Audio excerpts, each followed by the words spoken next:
नमस्कार. टॉट्सच्या कायद्याबद्दल बोलायचं झालं तर एक साधं गणित असतं.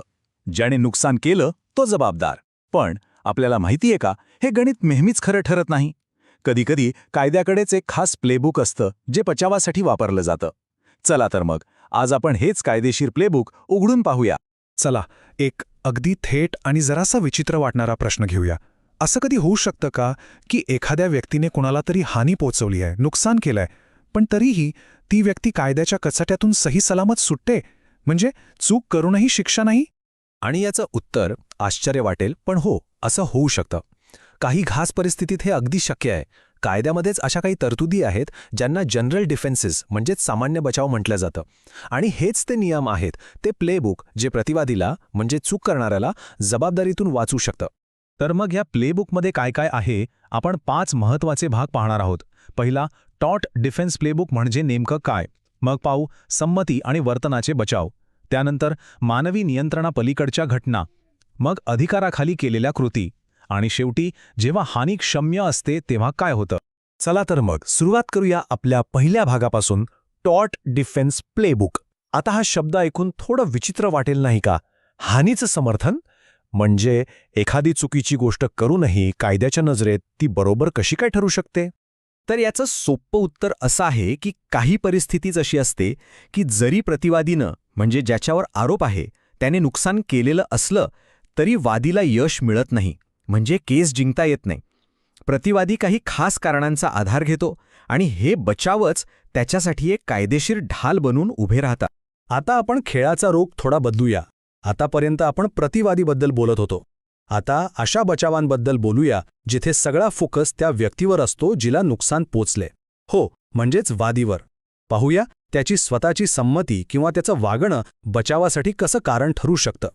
आणि यातला पहिला आणि सगळ्यात महत्त्वाचा बचाव एका लॅटिन वाक्यात दडलेला आहे. ऐकायला जरा अवघड वाटेल, पण खूप महत्त्वाचं आहे. व्हॉलेंटी नॉन फिट इंजुरिया हे कायद्यातलं एक खूप जुनं आणि पॉवरफुल तत्व आहे. आता याचा अर्थ काय? तर अगदी सोप्या भाषेत, संमतीनं झालेल्या नुकसानीसाठी कोणाला जबाबदार धरू शकत नाही. म्हणजे बघा, जर एखाद्या व्यक्तीला माहितीये की पुढे धोका आहे आणि तरीही ती स्वतःच्या इच्छेनं त्या परिस्थितीत जाते, तर नंतर काही नुकसान झाल्यास ती इतरांवर बोट दाखवू शकत नाही. यालाच आपण म्हणतो स्वखुशीनं धोका पत्करणं. याचं एक एकदम परफेक्ट उदाहरण म्हणजे क्रिकेट मॅच किंवा मोटर रेसिंग बघायला गेलेले प्रेक्षक. आता विचार करा, त्यांना कल्पना असतेच की नाही की सिक्सर मारलेला बॉल आपल्या दिशेने येऊ शकतो किंवा रेसिंगमधल्या गाडीचा एखादा भाग उडू शकतो. हा धोका माहीत असूनही ते तिथे जातात, म्हणजे एक प्रकारे ते हा धोका स्वीकारतात. म्हणून दुर्दैवाने काही इजा झालीच तर ते आयोजकांवर दावा करू शकत नाहीत. आता पुढचा बचाव पाहूया, जिथे वादी स्वतः चुकीचा असतो. याचं मूळ एका दुसऱ्या लॅटिन तत्वात आहे, एक्स टोपी कॉसा नॉन ओरिटोर ॲक्शन. याचा सरळसोट अर्थ आहे की एखाद्या अनैतिक किंवा चुकीच्या कामातून कोणताही कायदेशीर हक्क जन्माला येत नाही. म्हणजे जर कोणी स्वतःच काहीतरी चुकीचं करत असेल तर त्यातून झालेल्या नुकसानीसाठी न्यायालयात मदतीची अपेक्षा करू शकत नाही. हे समजून घेण्यासाठी एक उदाहरण बघूया. समजा ए ही बीची पत्नी आहे. आता सी नावाचा एक तिसरा माणूस येतो आणि एला तिचा नवरा बी पासून घटस्फोट घेण्यासाठी चक्क 50,000 रुपये देतो. पण गंमत बघा, ए पैसे घेते पण बी सोबतच राहते. आता सीला त्याचे पैसे परत हवेत. तो कोर्टात जाऊ शकतो का? नाही, अजिबात नाही, कारण त्याची मूळ कृतीच चुकीची होती. दुसऱ्याचं घर तोडण्याचा प्रयत्न करणं हेच मुळात चुकीचं आहे, त्यामुळे कायदा त्याला मदत करणार नाही. चला, आता अशा घटनांकडे वळूया ज्या आपल्या म्हणजे कोणत्याही माणसाच्या नियंत्रणाबाहेर असतात. अशा घटना जिथे नुकसान तर होतं, पण त्याची जबाबदारी कोणावरच टाकता येत नाही. यात मुख्यत्वे 2 गोष्टी येतात.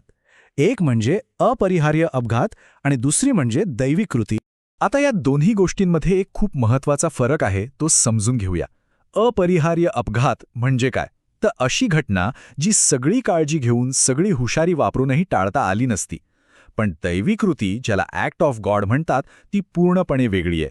ही निसर्गाची एक अशी जबरदस्त ताकद असते, जसं की मोठा भूकंप, त्सुनामी किंवा असा पाऊस जो कधीच पडला नाही की ज्याच्यापुढे माणसाचं काहीही चालत नाही. दैवी कृती समजून घेण्यासाठी एक खूप प्रसिद्ध केस आहे, निकोलस विरुद्ध मार्सलँड. ह्यात काय झालं होतं तर प्रतिवादीच्या जागेवर काही कृत्रिम तलाव होते. एके रात्री इतका प्रचंड, इतका अभूतपूर्व पाऊस पडला की तोपर्यंत कोणी तसा पाऊस पाहिलाच नव्हता. ह्यामुळे ते तलाव फुटले आणि वादीच्या मालमत्तेचं नुकसान झालं. कोर्टाने काय म्हटलं? कोर्टाने म्हटलं की हा पाऊस माणसाच्या नियंत्रणापलीकडचा होता. ही एक दैवी कृती होती. त्यामुळे प्रतिवादी जबाबदार नाही.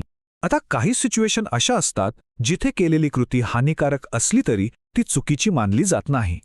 का? कारण ती कायद्याने दिलेल्या अधिकाराखाली केलेली असते. चला पाहूया कायदा स्वतःच एका ढालीसारखा बचावासाठी कसा पुढे येतो.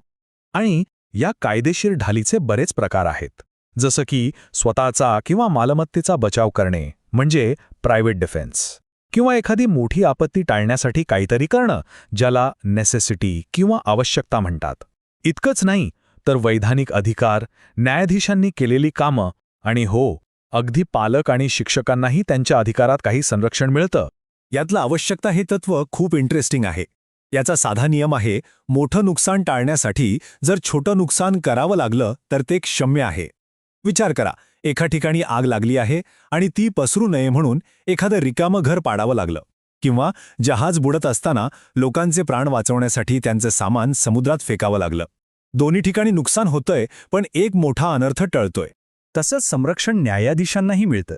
याला ज्युडिशियल ॲक्ट्स म्हणतात.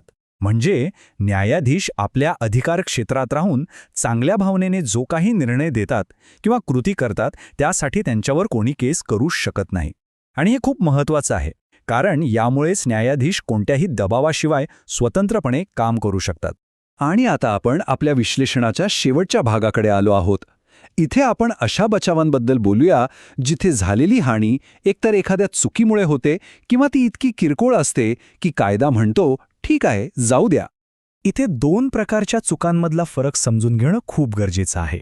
पहिली, वस्तुस्थितीची चूक म्हणजे मिस्टेक ऑफ फॅक्ट, आणि दुसरी कायद्याची चूक म्हणजे मिस्टेक ऑफ लॉ.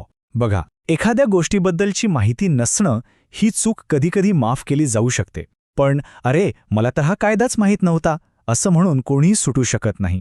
कायद्याचं अज्ञान ही कधीच सबब असू शकत नाही. आणि आता येतो शेवटचा बचाव, जो पुन्हा एका छानशा लॅटिन वाक्यात दडलेला आहे, डी मिनिमिस नॉन क्युरेट लेक्स. याचा अगदी सोपा आणि व्यावहारिक अर्थ आहे, कायदा किरकोळ क्षुल्लक गोष्टींमध्ये पडत नाही.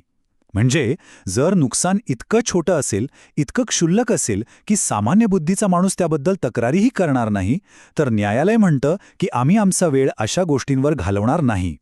तर थोडक्यात सांगायचं तर हे आहे प्रतिवादीचं डिफेन्स प्लेबुक. यात काय काय पाहिलं आपण?